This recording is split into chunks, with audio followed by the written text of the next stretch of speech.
Okay.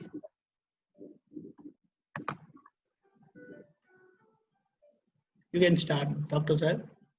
नमो वीतरागाय नमो वितरागाय नमो अरिहंताणं नमो अरिहंताणं नमो सिद्धाणं नमो सिद्धाणं नमो आयरियाणं नमो आयरियाणं नमो वज्रायाणं नमो वज्रायाणं नमो लोये सवसाहुनं नमो लोये सौव सावणं ऐसो पंच नमुक्कारो ऐसो पंच नमुक्कारो सौव पावपणासनो सौव पावपणासनो मंगलाणंच सौवेसिं मंगलाणं च सौवेसिं पद्मं हवै मंगलम् परमं हवै मंगलम्। ओम नमो भगवते वासुदेवाय ओम नमो भगवते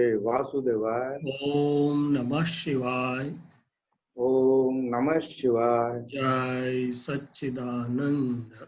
जय सच्चिदानंद। हे दादा भगवान वितराग परमात्मा, हे दादा भगवान वितराग परमात्मा, आप हमारे साथ यहाँ विराजमान रहिए। आप हमारे साथ यहाँ विराजमान रहिए। आपका अखंड निधि ध्यासन, आपका अखंड निधि ध्यासन, आपकी परमात्मा स्वरूप अखंड हाजरी आपकी परमात्मा स्वरूप अखंड हाजिरी हमें निरंतर अनुभव में आए। हमें निरंतर अनुभव में आए। हे दादा भगवान, हे दादा भगवान, हम सबको हम सबको शुद्ध उपयोग पूर्वक शुद्ध उपयोग पूर्वक आपके अंतर आशय अनुसार आपके अंतर आशय अनुसार सत्संग स्वाध्याय करवाइए। सत्संग स्वाध्याय करवाइए। जैसा शुद्धात्मा अनुभव जैसा शुद्ध आत्मा अनुभव आपको निरंतर रहता है, आपको निरंतर रहता है, ऐसा ही शुद्धात्मा अनुभव ऐसा ही शुद्ध आत्मा अनुभव हमें भी निरंतर रहे, हमें भी निरंतर रहे। ऐसा निश्चय, ऐसा निश्चय, ऐसी जागृति, ऐसी जागृति, ऐसा पुरुषार्थ ऐसा पुरुषार्थ और ऐसी विज्ञान दृष्टि दीजिए। और ऐसी विज्ञान दृष्टि दीजिए। मैं चैतन्य घन स्वरूप ऐसा शुद्धात्मा हूँ। मैं चैतन्य घन स्वरूप ऐसा शुद्ध आत्मा हूँ। मैं विशुद्ध आत्मा हूँ। मैं भी शुद्ध आत्मा हूँ। मैं परम ज्योति स्वरूप सिद्ध भगवान हूँ। मैं परम ज्योति स्वरूप सिद्ध भगवान हूँ। मैं अनंत ज्ञान वाला हूँ। मैं अनंत ज्ञान वाला मैं हूँ। अनंत दर्शन वाला हूँ। मैं अनंत दर्शन मैं वाला हूँ। अनंत शक्ति वाला हूँ। मैं अनंत शक्ति वाला मैं हूँ। अनंत सुख धाम ऐसा शुद्ध आत्मा हूँ। मैं अनंत ऐसा सुख धाम ऐसा शुद्ध आत्मा हूँ। मैं विज्ञान स्वरूप हूँ। मैं विज्ञान स्वरूप हूँ। मैं केवल ज्ञान स्वरूप हूँ। मैं केवल ज्ञान स्वरूप हूँ। जय सच्चिदानंद। जय सच्चिदानंद।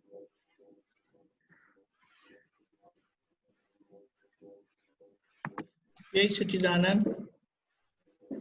भरत भाई आज भी एक और हिंदी पद गुजराती पद को अनुवाद करके लाए हैं, वो हमें सुनाएंगे।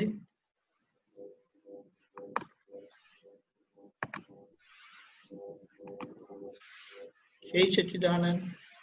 जय सच्चिदानंद। जय सच्चिदानंद। जय सच्चिदानंद दिखाई दिया? ओके, आ गया आ गया आ गया।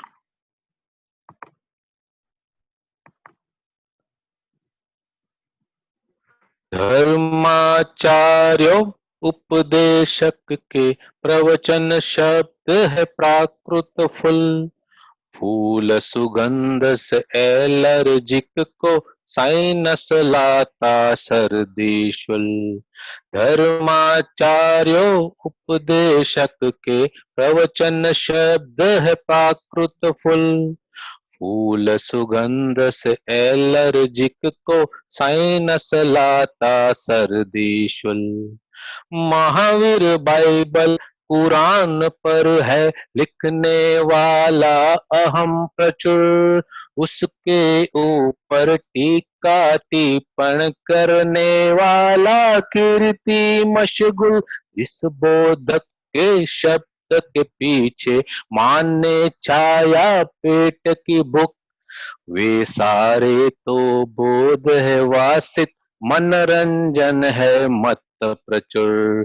धर्माचार्यो उपदेशक के प्रवचन शब्द है प्राकृत फूल।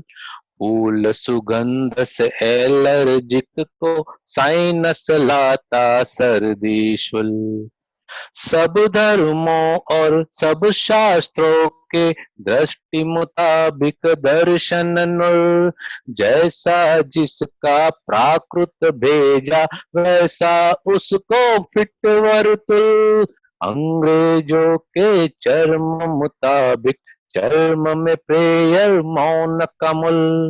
अंग्रेजों के चर्म मुताबिक चर्च में प्रेयर मौन कमल।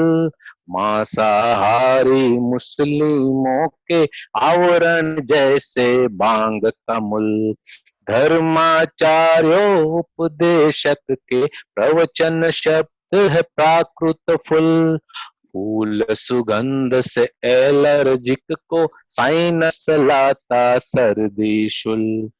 जितना जिसका पतला पर्दा दिल तर्पण में खालिस नूर। भाषा बोले बिना समझे जिज्ञासु का प्रज्ञा फुल। अवगाढ़ी अवगाढ़ी मिथ्यात्व प्रदर्शनी डरिया प्रवाह में डूब। वाणी और शब्द है महावीर है चेतन। धर्माचार्यो उपदेशक के प्रवचन शब्द है प्राकृत फूल। फूल सुगंध से एलर्जिक को साइनस सर्दी शुल्क। फूल सुगंध से एलर्जिक को साइनस लाता सर्दी शुल्क। साइनस लाता सर्दी शुल्क। जय सच्चिदानंद। जय सच्चिदानंद। सुनने में भी मजा आता है और उसके शब्द का प्रयोग भी बढ़िया है। जय सच्चिदानंद भरत भाई, वेरी गुड। जय सच्चिदानंद। रामेश्वर जी अलवर से। रामेश्वर जी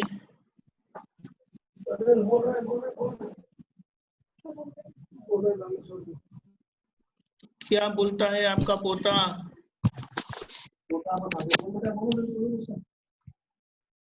अच्छा ठीक है। जतन देवी। जय सच्चिदानंद स्वामी जी। जय सच्चिदानंद। आरव जी। स्वामी जी मेरा प्रश्न है कि जब जगत को निर्दोष कैसे देखे? मतलब कि कोई भी गड़बड़ कर देता है तो लगता है कि यही गलत है यही गलत है, और जब अपन सत्संग में बैठते हैं कुछ भी धर्म ध्यान करते हैं तो लगता है जगत निर्दोष है जगत निर्दोष है, तो तब क्या करूं? कौन पूछ रहा है? आरव। जी स्वामी जी।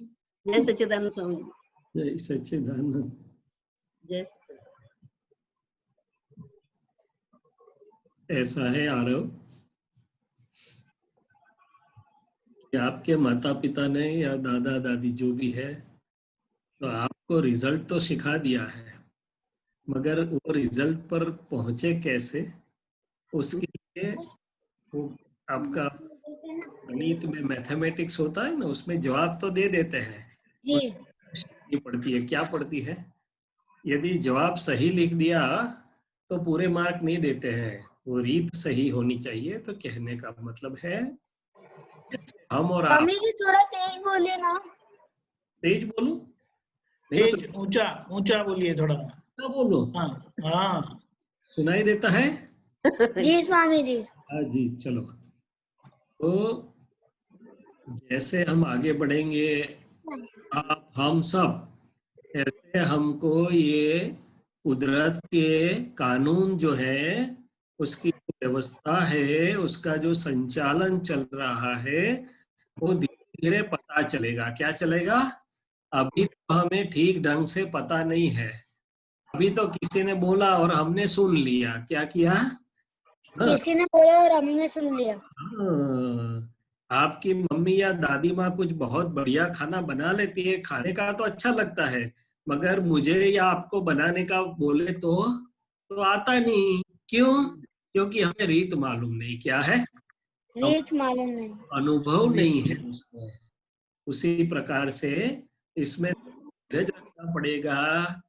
ये हम दादा भगवान को प्रार्थना करते हैं, सिमंदर स्वामी को प्रार्थना करते हैं, और अंदर वाले शुद्धात्मा भगवान को भी प्रार्थना करते हैं कि जैसा विज्ञान आपके अंदर खुला हुआ है, मेरा जीवन है, अंदर भी विज्ञान है, ये कुदरत सारी चला रही है, उसका भी विज्ञान है, वो मेरे अंदर खुला हो जाए। तो जैसे जैसे विज्ञान खुला होगा, तो ये देखने का नजरिया बदल जाएगा। क्या बदल जाएगा? नजरिया बदल जाएगा। तब धीरे धीरे परिणाम स्वरूप आपको जगत निर्दोष दिखेगा। हाँ? अभी एकदम तो निर्दोष नहीं दिखेगा। और सादी भाषा में बात करूं तो आपके घर डाकिया कुछ डालता है? जी। डालता है ना। पोस्टमैन बोलते हो, डाकिया बोलते हो, क्या बोलते हो? पोस्टमैन। हाँ, तो कोई अच्छी भी पोस्ट डालता है, आपके कोई मित्र की बर्थडे का इनविटेशन भी होता है, और कहीं पर किसी का शुभ समाचार भी आ जाता है कि नहीं आ जाता है? तो आ जाते। डाकिए को डांटते हैं क्या कभी? तुमने डाकिए को कभी दोषित देखा? नहीं। क्यों? उसने तो अच्छी पोस्ट नहीं डाली थी, तो क्यों नहीं देखा? क्योंकि भेजने वाला कुछ और, कोई और है, ये तो सिर्फ डिलीवरी करने वाला बीच वाला इंसान है। क्या है? समझ में आती है? डिलीवरी करने वाला बीच वाला इंसान है। हाँ। और यदि गलती से हमारी पोस्ट नहीं है तो हम जहाँ एड्रेस होते हैं वहीं भेज देते हैं।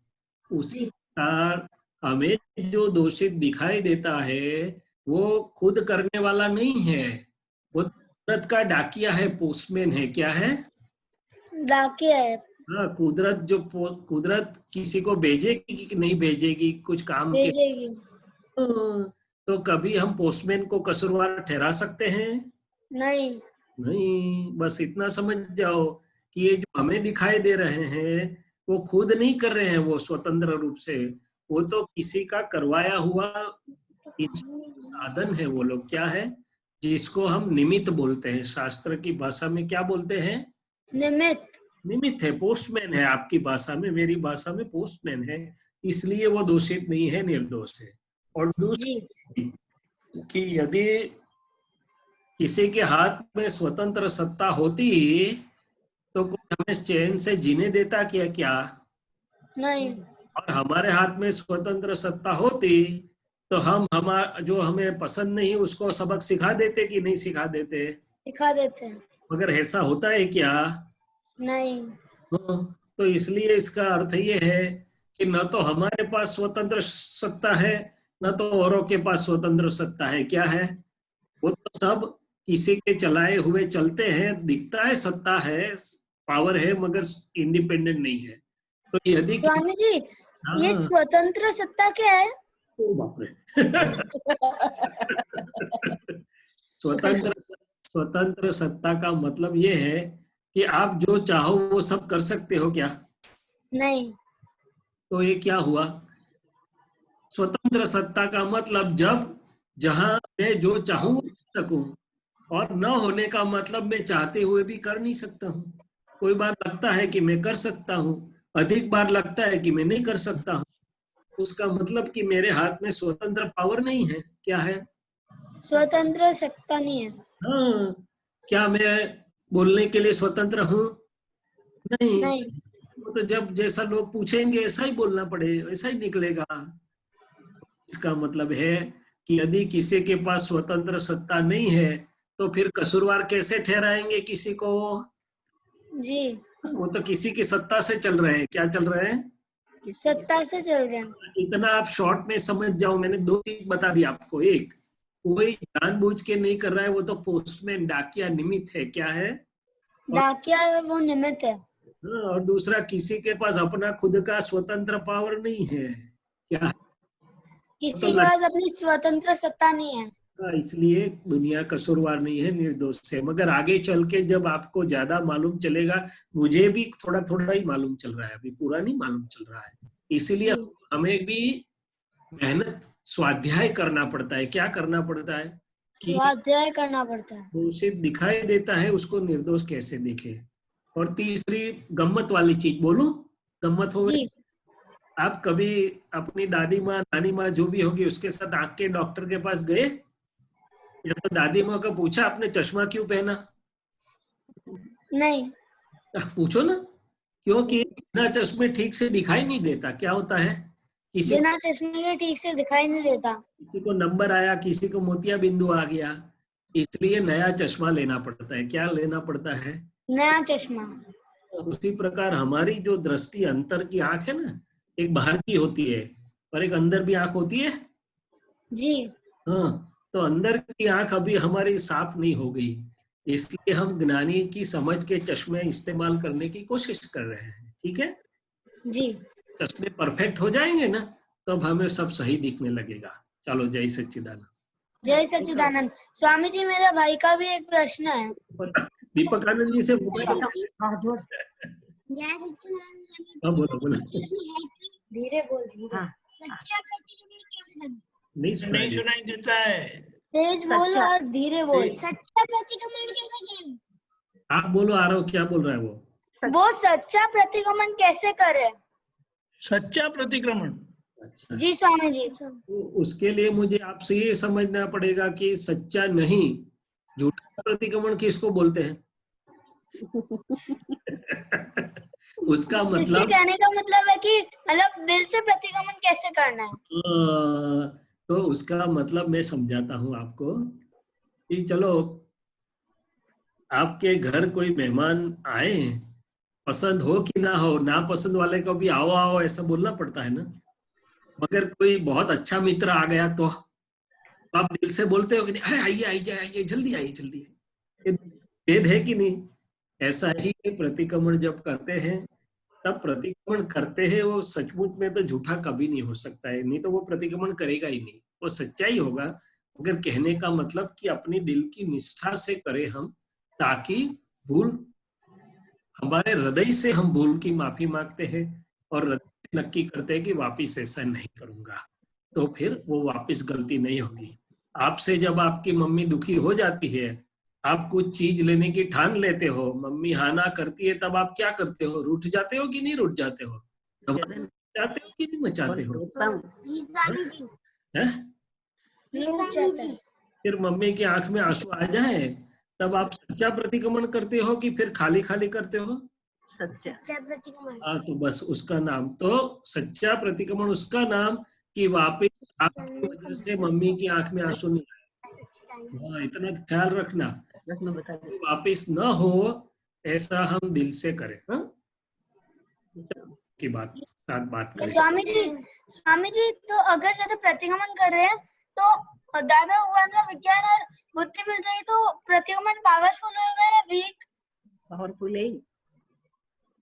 धीमे धीमे बोलो। जैसे कि दादा भगवान का ज्ञान और शरीर की बुद्धि अगर एक साथ मिलकर प्रतिगमन करें तो वो प्रतिगमन वीक हो जाएगा या पावरफुल? पावरफुल। मुझे तो आधा सुनाई देता है, वो जल्दी जल्दी इतना बोलता है। और भी धीमे से बोलो। दीपक स्वामी जी, जैसे कि दादा भगवान का जो विज्ञान है और अपने जो ब्रेन है, अपनी जो बुद्धि है, वो जब मिक्स होकर प्रतिगमन करती है तो पावरफुल हो जाता है प्रतिगमन या फिर कमजोर? अरे भगवान, आप बुद्धि को पहचानते हो? मैं तो नहीं पहचानता। वो सब चीज जाने दो, दादा भगवान का विज्ञान जब मैं उसको लेके प्रतिक्रमण करता हूँ तब वो मेरा हो जाता है। क्या हो जाता है? क्योंकि मैं, मेरा हो जाता है। हाँ, और जब मैं करता हूँ तो दिल से करता हूँ तो वो तो पावरफुल होगा ना। जितनी आपका दिल अंदर है, जितने अच्छे दिल से आप करते हो, उतना उसमें पावर, मैंने उसका परिणाम अच्छा मिलता है। हाँ? तो उसमें बहुत सोचो मत, कोई भी चीज में बहुत सोचने में मत जाओ, नहीं तो ये घूमने लगेगा। शादी समझने का और चल देगा। और अभी और लोगों, बहुत काफी लोग हैं, उनको बोलो कि आप लोग बात करो और आपकी बात में से भी मैं कुछ सुनूं। हाँ? हाँ डॉक्टर साहब, उनको उनको दादा दादी है ना, वो चैन से बैठने नहीं देते। उनको आज ही उनको भगवान बना देना है, इसीलिए। अच्छा है। स्वामी जी, एक तो बच्चे है ना अपना आप ही पास में आ जाते हैं और सुनते, जो उसको अनुभव हो गया थोड़ा। मुझे नहीं, नहीं, आनंद ठीक है। है, मुझे आनंद है, कोई चिंता नहीं। मैं तो प्यार से बात कर रहा हूँ ना। सब बच्चे बच्चे नहीं है, वो तो बड़े हैं, अभी तो बहुत बड़े हैं। आपको बच्चा लगता है। जय चलो और लोगों के सच्चिदानंद। रामेश्वर जी, रामेश्वर जी, अलवर। जी साहब। हाँ, कहाँ गया आपका पोता? और लोग यदि बात नहीं करेंगे तो आरव तो तैयार ही है। हाँ, पूरा सत्संग आरव के साथ हो जाएगा मेरा, कोई बात नहीं। क्या हो गया? अनम्यूट करे रामेश्वर जी। गुजराती वाले भी बोल सकते हैं हिंदी में, कोई बात नहीं, पीछे है ही लगा दिया तो हो जाएगी अपनी हिंदी। ओके, बोलिए, आप बोलिए। बोलिए। नहीं, उनकी बैंडविड्थ कम है ना, तो वो अनम्यूट कर देता है, बोलने नहीं देता है। हनुमंत राज जी बोलिए। नहीं, अभी नहीं, 1 मिनट। रामेश्वर जी, आपका रुकना पड़ेगा। ओके, विधि। जय सच्चिदानंद स्वामी जी। मेरा क्वेश्चन ये है कि हम जब मंदिर में जाते हैं तब भगवान का दर्शन हम यथार्थ भाव से कैसे करें? जी, तो बहुत अच्छा प्रश्न पूछा विधि। दो चीज है कि जब हम मंदिर में जाते हैं, पहले तो घर से निकले हम मंदिर जाने के लिए, तो हाँ। भावना से निकले हम, जो हेतु से निकले, वहीं से हमारा परिणाम चालू होता है।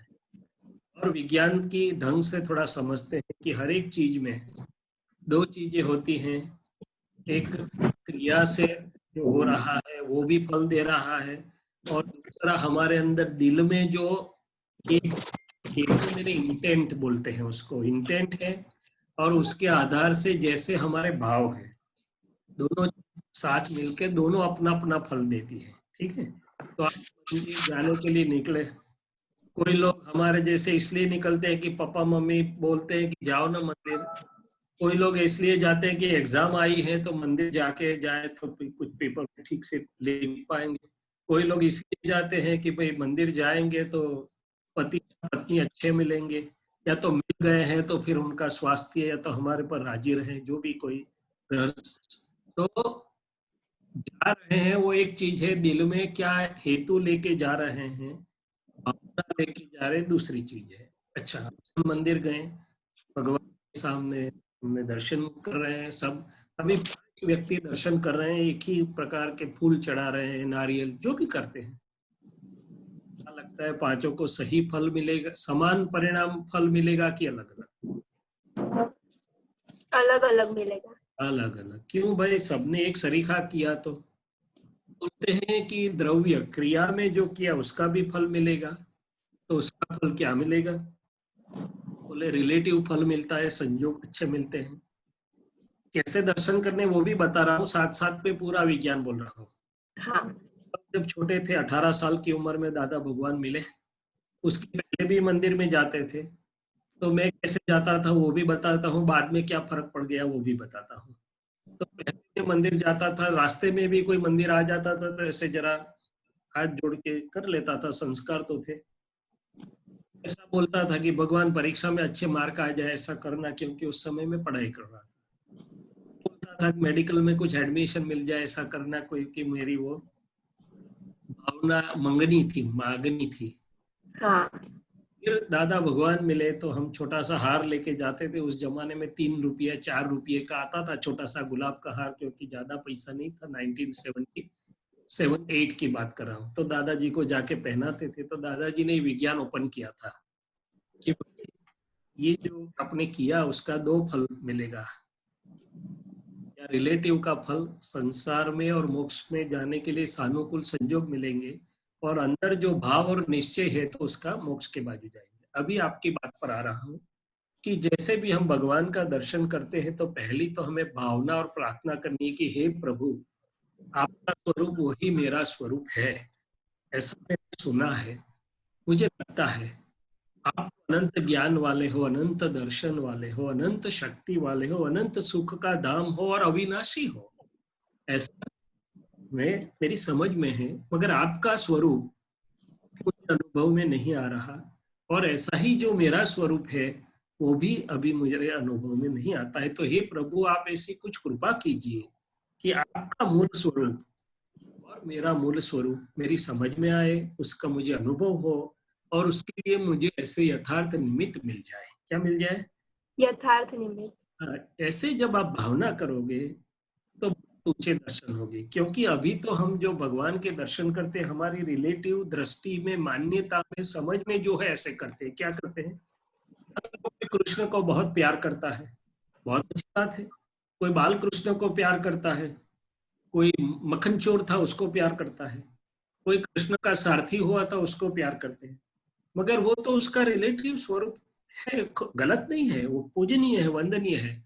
मगर हमें कृष्ण को विनंती करनी है कि हे कृष्ण, आप कौन थे, कौन है, वो मुझे समझाओ। तो कृष्ण ने तो बोला कि मैं शस्त्र से छेदा नहीं जा सकता, अग्नि से जलता नहीं हूं। तो अंदर वाले जो ज्ञान स्वरूप कृष्ण है, ऐसे ही कोई भी भगवान के पास आप जाओ कि आपका व्यवहार स्वरूप मैंने रिलेटिव और रियल से जो आपका व्यक्त दोनों मेरी समझ में आए, ऐसा ही मेरे अंदर है तो मेरा खुला हो जाए। तो बहुत ऊंचा दोनों फल मिलेगा। ऐसा मत सोचना कि व्यवहार के लिए नहीं मांगा तो उसका नहीं मिलेगा, नहीं, वो तो मुफ्त में देते हैं बाय प्रोडक्ट में। और दूसरी चीज कि जहां जाते हैं हम, अलग अलग भूमिका है सबकी। मान लो तीर्थंकर प्रभु सिमंदर स्वामी है तो वो अलग भूमिका में है। आज अजर अरिहंत है, विश्वधर्मान तीर्थंकर है। बाकी के जो भूत तीर्थंकर जो चले गए उनकी भूमिका अलग है। शाश्वत देव देवी है, पद्मावती माता जी की भूमिका अलग है, और अन्य देव देवियों की भूमिका अलग है। तो जहाँ जाते हैं वहां ऐसी समझ से हमें उनकी भक्ति करनी है। मान लो हम पद्मावती के पास खड़े हैं तो हम कह सकते हैं कि मन वाणी काया से शैलेश आपका विनय करता है, व्यवहार स्वरूप से आपका दैवी स्वरूप को वंदन करता है, और निश्चय से आपकी शुद्धात्मा को भी वंदन करता है, और करता है कि समस्त विश्व के कल्याण के लिए आप सहायता करना, और मेरी भी मुक्ति का मार्ग बने रहे, और मैं जगत कल्याण में सहायक बनूं, निमित्त बनूं, ऐसी भी आप मुझे पर कृपा करना। अपनी समझ, ऐसी पहचान, ऐसी प्रार्थना, ऐसी भक्ति अपने आप खड़ी होगी।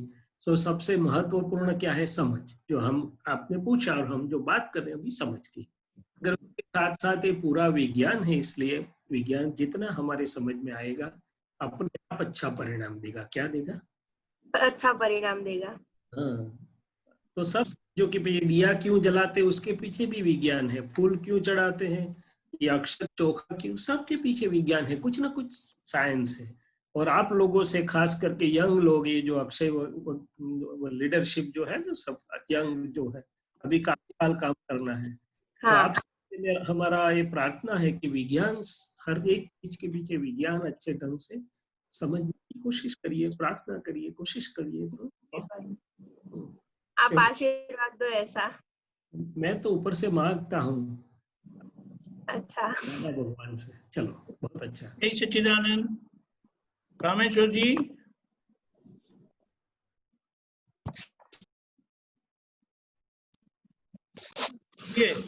रामेश्वर जी बोलिए। स्वामी जी जय सच्चिदानंद। जय सच्चिदानंद। बोलिए बोलिए। स्वामी जी हमारा पोता है, इसकी कुछ शंका है। बोलिए ना, बोलिए। बोलो। स्वामी जी मेरा क्वेश्चन ये है कि सतयुग और कलयुग क्या है? वो बिल्कुल बढ़िया, चलो समझते हैं। आपने आसपास में कभी सतयुग और कलयुग का अनुभव कभी किया क्या? नहीं किया? अच्छा ठीक है, चलो आपके पास कुछ चीज है वो आपके हक की है और इसमें कोई आ गया आपका मित्र या तो आपके घर का आपका छोटा भाई या कोई भी और मुझे ही दे दो, अभी आपको तो बहुत पसंद है मगर वो छीन लेता है, तब आपको क्या होता है? गुस्सा आता है क्या कुछ? तब वो क्या अनुभव होता है? सुख का कि दुख का? बहुत ज्यादा सुख का कि दुख का? दुख का। कि मेरे हक का क्यों छीन रहा है, ये क्या है, मुझे क्यों अन्याय कर रहा है? ऐसा होता है कि नहीं होता है? हाँ, स्कूल में आपने गलती नहीं की मगर फिर भी मास्टर साहब को पता नहीं तो आप डांटने लगे तो आपको क्या गुस्सा आएगा कि नहीं आएगा? तब क्या अनुभव होगा? आएगा। कलयुग का अनुभव होगा। क्या होगा? और फिर कलयुग का अनुभव। ये थोड़ी गम्मत कर रहा हूँ, फिर आपने गलती की है मगर मास्टर साहब ने या तो आपके पिता माता पिता ने या किसी ने आपको कोई बात नहीं, दूसरी बार नहीं करना, चलो हम खेलते हैं, अच्छा आपको क्षमा कर दिया, आप खुश हो गए। या तो आपको इच्छा नहीं थी मगर किसी ने बहुत अच्छी गिफ्ट दे दी आपको, आपने तो कुछ किया नहीं था, तब क्या अनुभव होता है? आवाज कट कट के आ रही है। आवाज क्या होती है? कट कट के आ रही है। वो तो मैं क्या करूं भाई, ये तो इंटरनेट वाला मामला है भाई, शांति से सुनो, हमारे स्कूल आ रहा है। शांति से सुनो। तो अब आपको जब दूसरों की बहुत अच्छी भलमनसाई का भलाई का अनुभव होगा तब आपको लगेगा कि दुनिया में सतयुग है। आप ये सत्संग में बैठते हो, पुत्रों से मिलते हो, तब आपको सतयुग का अनुभव होता है। हाँ, और कभी स्कूल में मारामारी हो गई या जहां आप जाते हो तब कलयुग का अनुभव होता है। अभी अभी चलो ये तो छोटी बात कर दी। तो सतयुग और कलयुग में और कोई फर्क नहीं बेटा, फर्क इतना ही है कि सतयुग में ज्यादातर लोग एक दूसरे को मदद करने की भावना रखते हैं, एक दूसरे को हेल्प करने की भावना रखते हैं, जहाँ सत्य का, धर्म का, न्याय का, नीति का प्रवर्तन ज्यादा होता है। तो सुख का वातावरण, सुख चैन वाले लोगों को, नीति पर चलने वाले के लिए वो उनको अच्छा क्या बोलते हैं, शिरपाव या तो इनाम भी मिलता है नीति का। और मैंने दिन के दौरान अपने अच्छी अच्छी दुकानें खुली रहती है, ज्वेलर की, सोनी की, चांदी वाले की, ऐसी, और रात के 3 बजे तो कौन सी दुकान खुलेगी भैया? कोई सी भी नहीं। हाँ, वो चोर लोग इधर उधर घूमते हैं छानी छिपने की, कहाँ डाका डालूं। तो डॉक्टर बाबू, हाँ बोलिए। उनके दादू की हलवाई की दुकान है। हाँ, तो वो रात को नहीं खुली रखते हैं 3 बजे। हाँ, तो रात को 3 बजे तो चोरी लुटारे वाले घूमते हैं। तो कलयुग ऐसा होता है कि कलयुग में सत्य बोलने वाले को, धर्म पर चलने वाले को, न्याय नीति वाले को थोड़ी दिक्कत ज्यादा दिखाई देती है और थोड़ी क्या बोलते हैं उसको, चोरी चपाटी वाले को थोड़ा अच्छा लगता है। तो इससे संजोग के फर्क होते हैं, बाकी कोई मूल चीज ये है कि सतयुग हो या कलयुग, वो तो कैलेंडर में चलता है। अपने अंदर कैसा है उस हिसाब से मेरे को क्या सतयुग का अनुभव होगा कि कलयुग का होगा, वो मेरे ऊपर आधार है। क्या है, कलयुग को भी मैं अच्छे से अच्छा सतयुग का अनुभव बना सकता हूँ। क्या बना सकता हूँ? और सतयुग में भी चोर थे और लुटारे भी थे, सब थे। सो अंत में जाके तो खुद के ऊपर ही आधार रखता है, अपनी वृत्तियां कैसी है उसके ऊपर सतयुग और कलयुग का आधार है। ये सारांश है। स्वामी जी अब कौन सा चल रहा है, सतयुग या कलयुग? आपको क्या लग रहा है भैया? आपके दादाजी को पूछो ना कि अभी क्या चल रहा है। कलयुग। कलयुग तो बाहर चल रहा होगा, आपके घर में चल रहा है क्या? कब अनुभव किया आपने घर में? हमारे घर तो आपके घर में घर नहीं, में सतयुग। तो फिर आप कैसे बोलते हो कलयुग चल रहा है? जो अपने बाहर को कलयुग चल रहा जाने दो ना, चलने दो, अपने प्रार्थना करने का कि है। इसमें सबको सुख और शांति रहे, ऐसी है दादा भगवान, सबके पर कृपा करो, तो सबके लिए वो धीरे धीरे हो जाएगा। अपने को जो अनुभव में आए वही बात बोलने की, किसी की पढ़ी पढ़ाई सुनी सुनाई बात मत बोलो। ये हाँ जिंदगी का बहुत बड़ा लेसन है कि जो मेरे अनुभव में आता है वो मेरे लिए ठीक है, और लोग तो जो भी बोलना है वो बोलते रहेंगे। हाँ। ठीक है, मेरा सेकंड क्वेश्चन ये है कि बोलिए।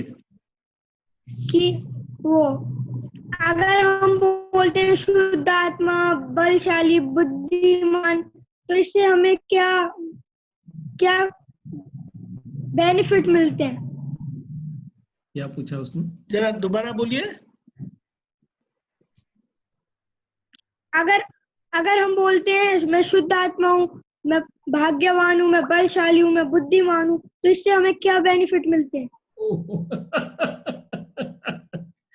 बहुत बड़े बड़े प्रश्न पूछता है, इसीलिए दीपक आनंद जी स्वामी मैं आपको विनंती करता था कि यंग लोगों के लिए सेशन रखो, बहुत मजा आएगा उसमें भी। बड़े ये यंग नहीं नहीं, यही है, यही सब सेशन है।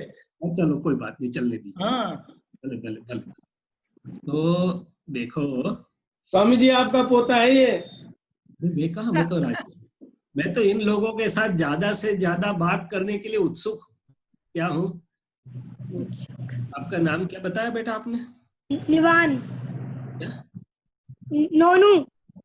नोनू, हाँ नोनू बोलो है, वो अच्छा रहेगा। तो ऐसा है कि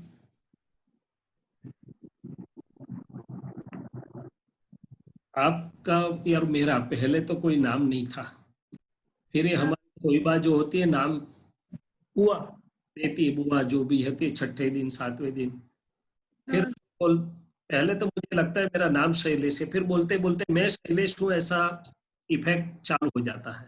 स्वामी जी दर्शन मैं बोलता रहता हूँ ना, मैं बहुत शक्तिशाली हूँ, मैं शुद्ध आत्मा हूँ, मैं शुद्ध आत्मा हूँ। मैं समझ गया। मेरे से पूछता है आप इसका क्या मतलब होता है, इससे क्या फायदा होता है? मैं स्वामी जी से पूछना मैंने की, नहीं स्वामी जी के श्रीमुख से मैंने तुम्हारे वही समझा रहा हूँ मैं। तो कहने का मतलब कि जैसा मैं शैलेश बोलता था तो ऐसी इफेक्ट हुई, उसी प्रकार से जब मुझे पता चला कि आप दोनों तो हैं, वो गलत नहीं है, बट स्कूल सर्टिफिकेट में भी वो नाम आपका वही है, बर्थ सर्टिफिकेट में, स्कूल में भी वही, मगर अंदर में कुछ और है कि और क्या है अंदर में, जरा अंदर जांच करे। तो नोनू को शक्ति ज्ञान कैसे, कहाँ से आता है? तो बोले अंदर में एक है शक्ति पुंज बोलो, ज्ञान का पुंज बोलो, जिसको शुद्धात्मा तो एक नाम दिया है। क्या दिया है बेटा? तो पहचान के लिए देना पड़ता है, जिसे मेरी पहचान के लिए शैलेश बोलना पड़ता है। उसी प्रकार से अंदर जो है वो एक बड़ा पुंज है, उसको उनको पहचान हुई तो वो उनके अंदर उसके साथ तार ज्वाइंट करने के लिए बोलते हैं कि मैं शुद्धात्मा हूँ, मैं अनंत ज्ञान वाला शुद्धात्मा हूँ, मैं अनंत दर्शन वाला हूँ। तो जैसे ही उसके साथ जुड़ते हैं धीरे धीरे उसकी शक्ति का, उसके आनंद का, उसका ज्ञान का उनको अनुभव धीरे धीरे बढ़ता है। इसलिए वो किसी को जताने के लिए नहीं बोलते हैं कि मैं अनंत शक्ति वाला हूँ, मगर की अंतर की शक्ति, आत्मा की, शुद्धात्मा की, चेतन की शक्ति का अनुभव करना चाहते। क्यों करना चाहते हैं? क्योंकि बाहर में थोड़े विघ्न दिखाई देते हैं, उम्र हुई तो घुटने दुखते हैं, कहीं गर्दन दुखती है, कहीं कोरोना का डर लगता है, तो फिर मुझे बाहर वाले प्रकृति के भाग में लगता है कि ये कमजोरियां हैं, विघ्न है, तो फिर मुझे अंदर जाके अंदर की शक्ति निकालनी पड़ती है कि मैं अनंत शक्ति वाला शुद्धात्मा हूँ। कई बार बाहर में चीजें समझ में नहीं आती है तो मुझे अंदर जाके अंदर से लाइट निकालनी पड़ती है। आपके घर में अंधेरा छा जाता है और लाइट चली जाती है तो आप कुछ इमरजेंसी लाइट होती है, मोमबत्ती है, उसको ढूंढ के जलाते हो कि नहीं जलाते हो? जलाते हैं। क्यों? क्योंकि वो जला चाहिए आपको।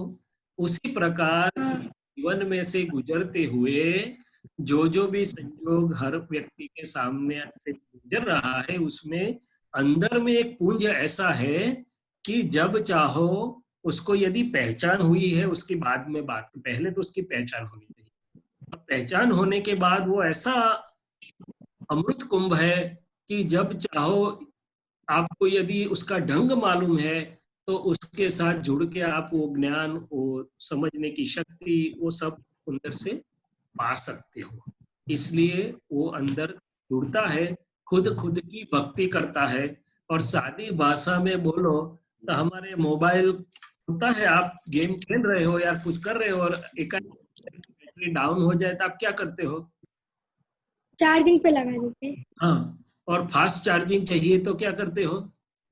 पावर बैंक लगाते हो। क्या करते हो? पावर बैंक लगा देते कि एकदम से चालू हो जाए। तो ये शुद्धात्मा के गुण बोलना वो हमारी अंदर के भगवान की पावर बैंक है। क्या है? हैं। पावर बैटरी उसको चार्ज करने के लिए। हाँ, पर वो बाहर की बैटरी जैसी नहीं है, वो अलग प्रकार की है। क्या है? अलग प्रकार। ऐसे अंदर से चार्ज कर। समझ गए नोनू? हाँ अभी दूसरे बच्चों को लिए हम प्रश्न, दूसरों का प्रश्न ले अभी। ये बंसल जी दिल्ली से हाथ उठा रहे हैं। हाँ, वो तो सब वेटिंग पे है अभी। ओके, ठीक। मैं ठीक बाद है, में पूछती हूँ। जय सच्चिदानंद। फिर हम आएंगे आपके पास। हाँ, अशोक जी, अशोक जी,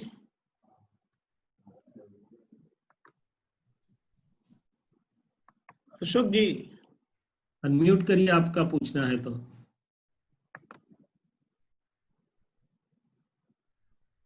अशोक जी अनम्यूट नहीं कर पा रहे हो। जी सर, जय सच्चिदानंद। हाँ, बोलिए अशोक जी। अब वो अनम्यूट नहीं हो रहा था। हाँ, ठीक है, बोलिए अब। एक तो दो क्वेश्चन है सर मेरे। एक तो ये है कि जहाँ आग्रह है वहाँ भय भय है, डर है। मतलब जहाँ आग्रह है वहाँ डर है। और दो एक ही है, दूसरा है कि एक जवाब दे दूं? एक तो ये है जहाँ आग्रह है वहाँ भय लगता है। वही लगता है। भय लगता ये क्या है? आप्त सूत्र है, अनुभव ज्ञान सूत्र है कि क्या है? ये सुबह की दिव्य देशना आती है ना आज की, ठीक है, ठीक, उसमें है। ठीक है। तो चलो हम समझे कि किसी चीज का मैं आग्रह कर रहा हूँ। मान लो हमें इसी प्रकार से काम करना चाहिए, इसी प्रकार से चीजें रखनी चाहिए, कि या तो काम में कोई भी जगह पे मेरा कोई आग्रह है कि उनसे करना चाहिए, तो सादी भाषा में एक बार मैं बोल सकता हूँ। मगर जब आग्रह करता हूँ तब क्या होगा? और आग्रह कब करना पड़ता है? क्या ये सूर्य है उसको बताने के लिए हमें आग्रह करना पड़ता है? नहीं, क्योंकि वो बोले या ना बोले सब स्वीकार करते हैं सबके। तो ये तो मुझे पहला भय ये है कि मेरी बात ये लोग स्वीकारेंगे कि नहीं स्वीकारेंगे। अच्छा। उस हिसाब से करेंगे कि नहीं करेंगे। इसलिए तो मैं एम्फेसाइज करके आग्रह कर रहा हूँ। क्या कर रहा हूँ? पहले तो मुझे ही खुद पर भरोसा नहीं है, बात पर भरोसा नहीं है। और दूसरी चीज दादाजी ने बताया कि हमारा सत्य है, मगर जिस चीज का हम आग्रह करते हैं वहां वो असत्य हो जाता है। क्या? और तीसरी चीज, आमतौर पे हमें सबको अनुभव है कि जब हम आग्रह करने लगते हैं तब सामने वाला भी आग्रह करता है। क्या करता है? सामने वाला आग्रह। और फिर क्या चालू होता है? रस्सी खींच चालू होती है। तो कितना वो गाड़ी कहाँ पहुंच जाती है? फिर तो वेद मनवेद मतभेद टकराव कुछ भी हो सकता है। तो कहने की बात यह है कि इस जगत में कोई भी चीज का आग्रह करने जैसा है नहीं। आग्रह करना है तो एक ही चीज का करना है कि मैं कैसे निराग्रही हो जाऊं, सब आग्रह से मुक्त हो जाऊं।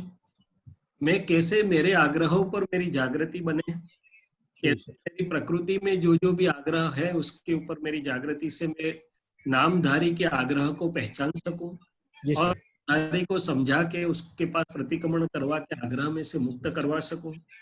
और आग्रह में जो मेरी मान्यता है, बिलीफ है कि यही सही है, वो तो ये सब व्यवहार सत्य है और निश्चय तो सत्य है। जिसमें आग्रह की बात ही नहीं है। बात है। तो अनेक प्रकार से देखे जाए तो आग्रह पुद्गलिक पक्ष का है, रिलेटिव में फंसने की बात है। हम रिलेटिव की पकड़ में फंसते हैं तो पहले तो हमें ही अंदर में भरोसा नहीं बैठता है, हमें ही अंदर उथल पुथल हो रही है और फिर सामने बाहर भी होता है। तो इस सब प्रकार से देखो तो भय का कारण होता है। क्या होता है? और सादी भाषा में समझे तो मैं शुद्धात्मा की स्वसत्ता में रह के स्वसत्ता का अनुभव करने के बदले, खुद का सुख का अनुभव करने के बदले, जब पर सत्ता में पुद्गल में जाता हूँ, पुद्गल को पकड़ता हूँ या उसकी पकड़ में आता हूँ, मैंने पकड़ना और पकड़ में आना, क्या होगा? मेरा सुख बढ़ेगा कि चला जाएगा? चला जाएगा। भूल से पाकिस्तान के बॉर्डर में चले गए हम, बॉर्डर के नजदीक रहते हैं, पता नहीं भूल से बॉर्डर क्रॉस कर दी तो, अरे भूल से ये जानबूझ के, बिल्कुल नहीं लगेगा। बिल्कुल। तो रियल की अपनी बाउंड्री में से ट्रेस पासिंग करके हम रिलेटिव में चले जाएंगे, जिसका एक प्रकार आग्रह है, तो क्या होगा भला? ठीक ठीक ठीक। तो सब प्रकार से व्यवहार से भी है ऐसा और निश्चय से भी ऐसा ही है। व्यवहार से भी भाई। दूसरा ये है, यदि कोई व्यक्ति अन्य 4 परिचित व्यक्तियों के सामने हमारा अपमान करता है या अपशब्द बोलता है, तो उस स्थिति में हमें क्या करना चाहिए? बिल्कुल। तो बोलते हैं कि कोई व्यक्ति 4 परिचितों के बीच में हमारा अपमान करता है। जी सर। बिल्कुल ठीक है। तो पहले तो एक बात यह है कि अज्ञान दशा या अजागृत दशा होती है। अभी हम अज्ञान तो बोल नहीं सकते क्योंकि सबको दृष्टि मिली है। यदि मेरी जागृति नहीं है, अजागृत हो, तो परिचितों के बीच में अपमान होगा तो बहुत आग बबूला हो जाएगा। क्या हो जाएगा? बिल्कुल। क्या डिस्टर्ब हो जाएगा। बिल्कुल बिल्कुल। अपरिचितों के बीच में किया तो मन बोलेगा जाने दो ना, किसने देखा? जंगल में मोर नाचा, किसने देखा? किसने देखा? सही है सही है। फिर ये तो परिचितों के बीच में, परिचितों के सामने तो कोई बोलता है नाक कट्टी हो गई, क्या हो गया? और कोई बोलता है, यही मेरे विचार आता था कि मतलब उस स्थिति में क्या करें। वो तो कहेगा ये तो कमजोर है बहुत, कुछ भी नहीं कर सकता। नहीं, मैं आता हूँ, सब बात पर आता हूँ, पर पहले समझिए ना हम तो कोई बोलता है कि इससे तो ये सर की पगड़ी गिर पड़ी, उससे तो अच्छा है कि हम चले गए। तो अंतर में जो मान्यता है ऐसी है, मगर वो असर कौन करवाता है? तो मानी हुई जो मान्यता है लोक व्यवहार की कि मेरा कैसा दिखा, ये 4 परिचितों के बीच में मेरी आबरू चली गई, तो वो मान्यता, लोक मान्यता और की ग्रंथि साथ में मिला के असर खड़ी करती है। क्या करती है? असर खड़ी करती है। अभी क्या करना चाहिए? तो पहली बात है कि हम जागृत अवस्था में आए, अजागृति में से जागृति की ओर तरफ जाए कि हे दादा भगवान, तो कुछ बड़ी लॉटरी लगी है आज। क्या है? बड़ी लॉटरी लगी। दादा भगवान ऐसा बोलते थे, उन्होंने तो डिक्लेयर किया था कि मेरा अपमान करेगा उसको मैं सामने से 50 रुपया दूंगा। उस काल में 50 रुपया आज के 50,000 बराबर थे। बिल्कुल बिल्कुल। तो दादाजी ने समझ गए थे कि कोई अपमान करने के लिए आएगा जी, तो मेरा अहंकार का रस धो के ले जाएगा। क्या करेगा? अहंकार का रस धो। और जितना बड़ा अपमान परिचितों के बीच में, उतना बड़ा शुद्धिकरण। तो हमें जागृति की ओर जाना है कि शैलेश अपमान तेरा हुआ है और ये परिचितों के बीच में तू ऐसा कैसा दिखेगा? और यदि तेरी बात तू अंदर से सही है, तेरा कीमत होएगा। नहीं तो ये तो लॉटरी लगी कि तेरी क्या गलती है, तू उसमें निकल जा। अंत में तो कुदरत का परीक्षा में पास होना है। लोगों की परीक्षा तो है, मगर कुदरत की परीक्षा में पास होना है। तो पहले तो मैं अशोक से मुक्त ऐसा शुद्धात्मा हूँ। अपमान अशोक का हुआ है, मेरा तो कौन अपमान कर सकता है? कल भरत आनंद जी बोल रहे थे ना, शुद्धात्मा की कुर्सी पर बैठ जाओ पहले। जी सर, जी सर। कुर्सी पे पाकिस्तान में अपनी सत्ता नहीं चलती है, हिंदुस्तान में ही चलती है। जी सर। तो ये जो हुआ है वो सब अशोक जी को हुआ है। व्यवहार की सभी प्रकार की सभी असर इसको होती है, वो नामधारी सिर्फ भिन्न ऐसा मैं शुद्धात्मा हूँ। फिर अशोक जी को बोलो कि अशोक जी हम आपके साथ हैं, दादाजी जी के साथ हैं, और आपको ये आज तो बड़ा लॉटरी मिला, चलो आज तो आपका बड़ा हिसाब साफ हो गया, अहंकार का रस साफ हो गया। तो धीरे धीरे ये कुछ नहीं कर सकता, ये कमजोर है, वो तो लोग मान्यता की दृष्टि है, और लोग कहाँ जा रहे हैं वो तो वो भी नहीं जानते और हम समझते हैं अभी। तो हमें वो दिशा में नहीं जाना है, हमें ज्ञानी की दिशा में जाना है, ज्ञानी की दिशा में। तो हम अंदर से समझ जाएंगे, कोई बात नहीं, अच्छा किया कि उनके साबुन पानी से मेरा कर्म साफ कर रहे हैं, मेरा अहंकार धो रहे हैं, उनकी शक्ति मुझे दे के जाते हैं और एक कर्मों में से छुड़वा रहे हैं। कितना बड़ा दिन। उस दिन घर जाके पत्नी को बोलना कि आज शीरा भजिया बनाओ, जरा अच्छा वाला खाना बनाओ। आनंद आ गया साहब, आज तो बहुत फायदा हो गया, बहुत आनंद आ गया साहब आपके जवाब में। सब अभी थोड़ा एक दो मिनट बात करता हूँ, मगर ये प्रयोग उतना सरल और सहज नहीं है। हाँ ये बात तो है, क्योंकि प्रकृति असर वाली है, मगर कोई घबराने की जरूरत नहीं। प्रयोग में के असरों से मुक्त ऐसा मैं शुद्धात्मा हूँ अशोक जी। और उस दिन अशोक जी को 5, 10, 15 मिनट बिठाइए और दादाजी को प्रार्थना करिए कि हे दादा भगवान, ये संयोग को पूरा विज्ञान से देखने की मुझे शक्ति दीजिए, तो बहुत अंदर से उजाला हो जाएगा। और एक बार ऐसा आपका शक्ति खड़ा हुआ, वो 4 बार की शक्ति खड़ी करेगा, 4 में से 16 बार, 16 में से फिर तो आप हो जाएंगे बिल्कुल बलवान, असर ही नहीं करेगा। क्या करेगा? तो दादाजी ने खुद ने ऐसे बहुत प्रयोग खुद भी किए थे। क्या किए थे? एक बार सभा में मंच पर विराजमान करके एक दूसरे संत ने 1.5-2 घंटे तक दादाजी का अपमान किया, स्टेज पर से सबके बीच में। दादाजी के मुंह पर ऐसा ही हास्य था, बिल्कुल लकीर में फर्क नहीं हुआ था। काफी लोग, महात्मा लोग साक्षी थे उसके। क्या थे? तो उस स्टेशन से वो गुजर चुके, क्या वो अनुभव से निकल गए। तो मान और अपमान उस स्टेशन को ग्रंथि जो है, मान्यता है, उससे निकले। और लोक मान्यता की जो बात की मैंने, उसका एक और उदाहरण देता हूँ। बंबई में दादाजी कई प्रयोग करवाते रहते थे। एक भाई को बोला, दादर में सत्संग होता था, कि हार पहन के आप बोरीवली तक ट्रेन में हार पहने हुए जाओ। वो होंगे करीब 60-65 साल की उम्र में। अभी ट्रेन में लोग उनको देख के हंस रहे थे कि ये उम्र वाला चाचा जी क्या दूसरी शादी करने जा रहे हैं क्या, इनमें हार पहन के चला। तो पहले तो अपने बोले तो क्या होता है, लोक लज्जा। क्या होती है? लोग क्या मानेंगे, लोग क्या कहेंगे। उसी को तुड़वाने के लिए, उसमें से मुक्त करवाने के लिए दादाजी ने उनको ये आज्ञा दिया था कि आप हार पहन के बोरीवली तक। और उन्होंने आज्ञा का पालन किया।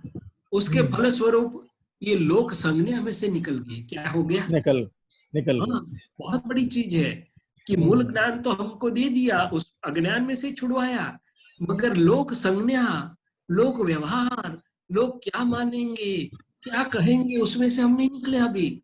उसकी नाकचूड़ में है, उसमें से नहीं निकलना है, अंदर से। हाँ, बाहर से नहीं। जी। ऐसे कई प्रयोग हैं। और दूसरा एक प्रयोग वडोदरा के महात्मा को दादाजी ने दिया था। वो ऐसा दिया था, उसको भी ऐसी बहुत असर होती थी। तो दादाजी ने 2 लाइन दिया था कि 1 लाख बार बोलना। क्या दिया था? गुजराती में है, फिर हिंदी करता हूँ, आप समझ जाएंगे। गजब छे आपनी समता विचक्षण, समय सूचकता विरोधी अयसा में पण हसीने दोष। मैंने दादाजी की भक्ति कहे कि भाई आपकी समता कैसे है कि कोई विरोधी सामने होता है, अपमान करने वाला होता है, तो भी आप हंसते हुए उसका दोष नहीं देखते। ये बोलते बोलते उसमें वो शक्ति आ गई। चलो आगे चलते हैं। जय सच्चिदानंद। जय सच्चिदानंद। जय सच्चिदानंद। रीनम। जय सच्चिदानंद। जय सच्चिदानंद। स्वामी जी, मेरा ये प्रश्न था कि शायक संकेत क्या होता है? बिल्कुल। तो कई चीज आने जाने वाली होती है। क्या होती है? थोड़ा समय रहे, फिर उसका प्रभाव चला जाए। पहले तो समकीप क्या होता है वो तो मालूम है ना रीनम आपको भली भांति, कि उसके पर बात करूं? रीनम नहीं, चारवी। ये चार चार भी आता आपके स्क्रीन पर वो दिखाई दिया इसलिए। तो समकीप आपको मालूम है? संकित हाँ, नहीं। नहीं। तो आपका उम्र क्या हो गया चारवी? जी स्वामी जी। आपकी उम्र एज कितनी है? 13 साल। 13 साल की। अच्छा, ओके। तो दो शब्द है, रॉन्ग बिलीफ और right belief. Incorrect understanding and correct understanding, जी रॉन्ग स्वामी। या राइट विजन। तो मैं शैलेश ही हूं, फिर मैं डॉक्टर हूँ, इसका पुत्र हूँ, इसका भाई हूँ, इसका पिता हूँ, ये जो इसका मित्र हूँ, ये जो सब चीज है, जो पहले मैं इतना ही जानता था कि मैं शैलेश ही हूँ, जो अभी आप जानती हैं कि आप चारवी ही है, ऐसा जानती है ना आप, कि और कुछ जानती हैं? नहीं स्वामी जी, मैं शुद्ध आत्मा हूँ। ओ बाप रे, चलो। तो कोई बात नहीं, वो तो आपने सुना है कि आपको पक्का भरोसा हो गया कि मैं शुद्धात्मा हूँ? नहीं, सुना है। सुना है, ओके। तब मैं शुद्ध आत्मा देखनी है। हाँ बिल्कुल। तो ये मैं चारवी हूँ, वो रॉन्ग बिलीफ या मिथ्या दृष्टि मानी जाती है, और व्यवहार दृष्टि से मैं चारवी हूँ, बट सचमुच में हकीकत स्वरूप में मैं शुद्धात्मा हूँ। ऐसा जब आपको पक्का भरोसा हो जाता है। अच्छा, वो भरोसा कैसे, उसका प्रमाण क्या है? तो अभी आपको कोई बोलता है कि चारवी आपने ये गलती क्यों की, आपने ठीक नहीं किया, आप ऐसा क्यों काम करती है, तो आप डिस्टर्ब हो जाओगी। क्या हो जाओगी? डिस्टर्ब। हाँ, और जब आपको पक्का भरोसा होगा कि ये तो चारवी को बोला है, मैं तो शुद्धात्मा हूँ, वो आगे आएगा। जल्दीबाजी करने की कोई जरूरत नहीं। ये खिचड़ी या रोटी पूरी पकने के बाद अच्छी लगती है, आधी कच्ची होती है तब जल्दीबाजी नहीं करने का, पक जाएगी। तो उसको सम्यक दृष्टि बोलते हैं। सम्यक मैंने राइट विजन या राइट बिलीफ, सही मान्यता या सही दृष्टि या राइट विजन। तो उसमें क्या है कि सब लोग चाहते भी हैं, कई लोग चाहते हैं कि मुझे ये राइट विजन मिले, कि व्यवहार से मैं शैलेश हूँ मगर निश्चय से मैं शुद्धात्मा ही हूँ, वो मेरा पक्का रहे। मगर अंदर प्रयोग ऐसा है कि वो आता जाता रहता है। काफी काफी काल में ऐसा है कि वो थोड़ा समय रहता है, फिर भूल जाता है, फिर उसको लगता है कि नहीं नहीं ये सब सही है, मैं तो शैलेश ही, फिर वापिस आता है, फिर वापिस चला जाता है। वो जो आने जाने वाला है उसको उपशम संकेत बोलते हैं। क्या बोलते हैं? उपशम संकेत। थोड़ा समय रहता है, थोड़ा समय चला जाता है। यदि वो कभी जाए ही नहीं, ऐसा अनइंटरप्टेड हमेशा के लिए रहता है जब वो, तब उसको क्षायक बोलते हैं। क्या बोलते हैं? क्षायक। हमेशा के लिए कंटिन्यूअस, वो कभी टूटता नहीं, अनइंटरप्टेड होता है, जो कभी आने के बाद जाता नहीं है, हमेशा टिकता है, उसका नाम क्षायक है। वो क्षायक तो बहुत बड़ा कोहिनूर हीरा जैसा है, वो बहुत सरलता से मिलने वाली चीज नहीं है, वो तो अपवाद रूप है। और ये अपवाद काल में ज्ञानी पुरुष की कृपा से लोगों को मिला है। क्या मिला है? ज्ञानी पुरुष की कृपा से। बाकी एक क्षायक संकेत बहुत सरलता से उपलब्ध नहीं होता है, इसलिए उसको क्षायक संकेत मैंने हमेशा रहने वाली राइट बिलीफ या हमेशा रहने वाला राइट विजन। आप भावना रखते रहना, धीरे धीरे आपका में भी धीरे धीरे जैसा आप बड़ी हो जाओगी, वोटिंग राइट तो 18 साल में प्राप्त होता है ना, कितने, हाँ, तब धीरे धीरे जैसे आपका विकास होगा ना, अंदर भी भूमिका विकास। समझ में आई बात? जी स्वामी जी। जय सच्चिदानंद। जय सच्चिदानंद।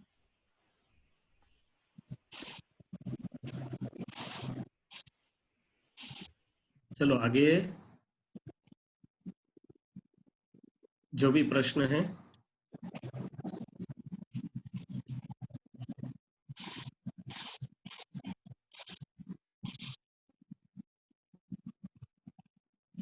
अक्षय कुछ बात करना चाहते हैं क्या, यदि हिंदी वाले को नहीं है प्रश्न?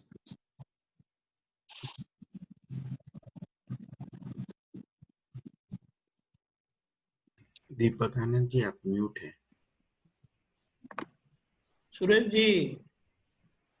जय सच्चिदानंद। बोलने वाले थे, आप बोलिए। नहीं नहीं नहीं।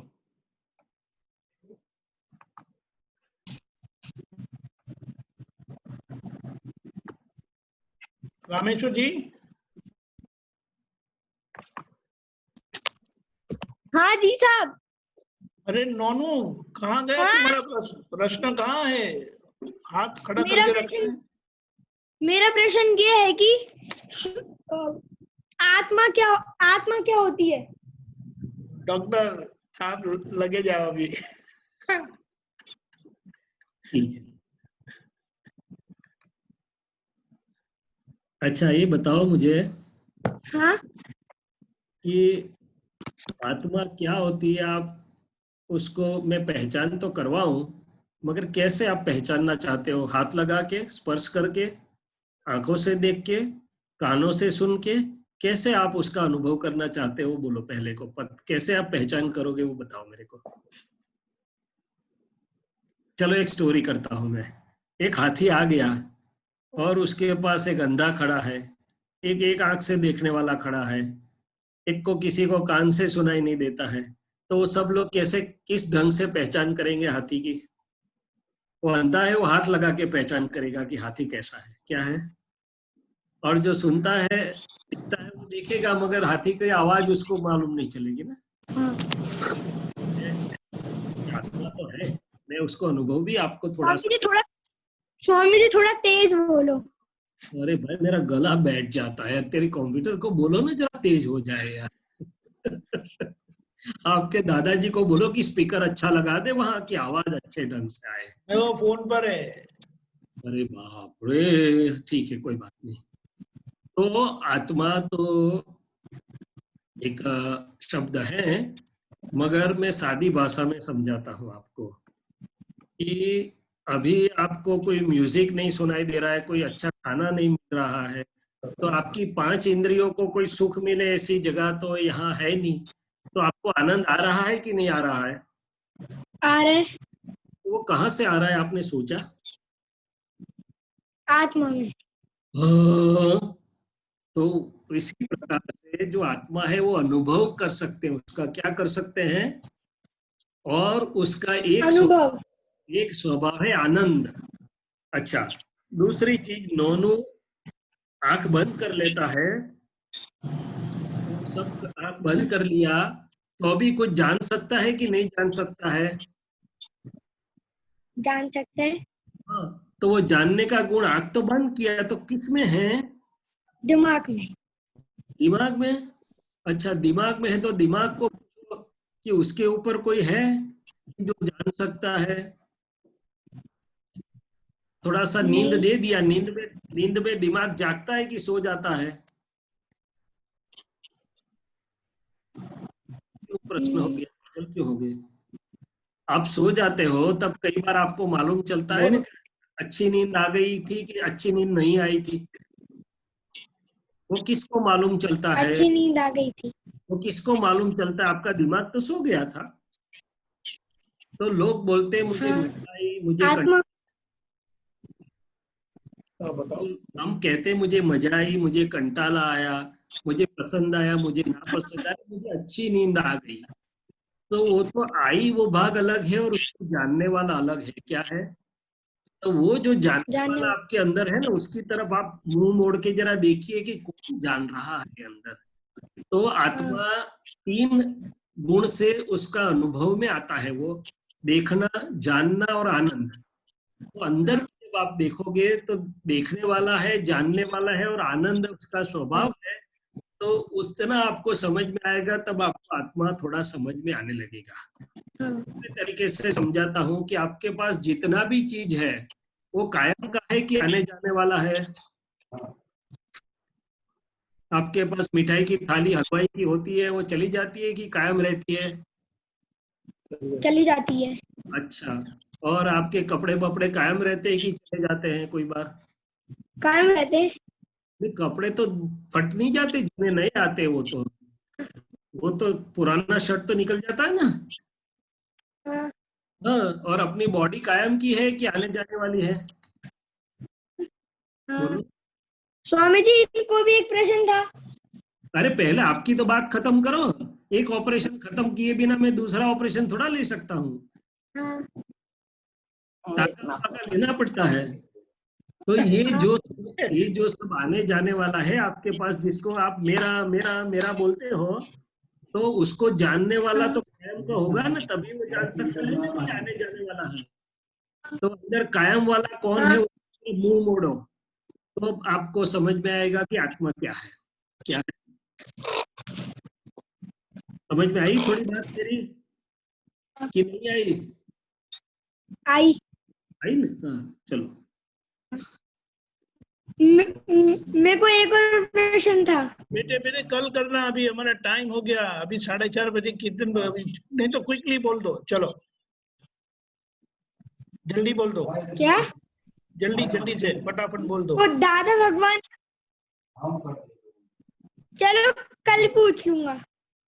अच्छा ठीक है, रुकना, अभी चले नहीं जाना। उस प्रश्न में टाइम लगेगा थोड़ा। हाँ ठीक है, तो बाद में कल पूछेंगे। डॉक्टर साहब त्रिमंत्र बुलाइए आप। नोनू आप साथ में बोलना। हाँ, नमो वितरागाय, नमो वितरागाय, नमो अरिहंतानम, नमो अरिहंतानम, नमो सिद्धानम, नमो सिद्धानम, नमो आयरियानम, नमो आयरियाणम, नमो वज्रायानम, नमो वज्रायणम, नमो लोये सवसाहुनम, नमो लोये सव्ये सावणम। ऐसो पंच नमुक्कारो, ऐसा पंच नमोकारो, पावपनासनो, सर्व पावापणासनो, मंगलाणंच सव्वेसिम, मंगलाणं च सव्येसिन्, पद्मं हवै मंगलम, पर्वं हवै मंगलम्। नमो भगवते वासुदेवाय, ओम नमो भगवते वासुदेवाय, ओम नमः शिवाय, ओम नमः शिवाय। ओम सच्चिदानंद। जय सच्चिदानंद।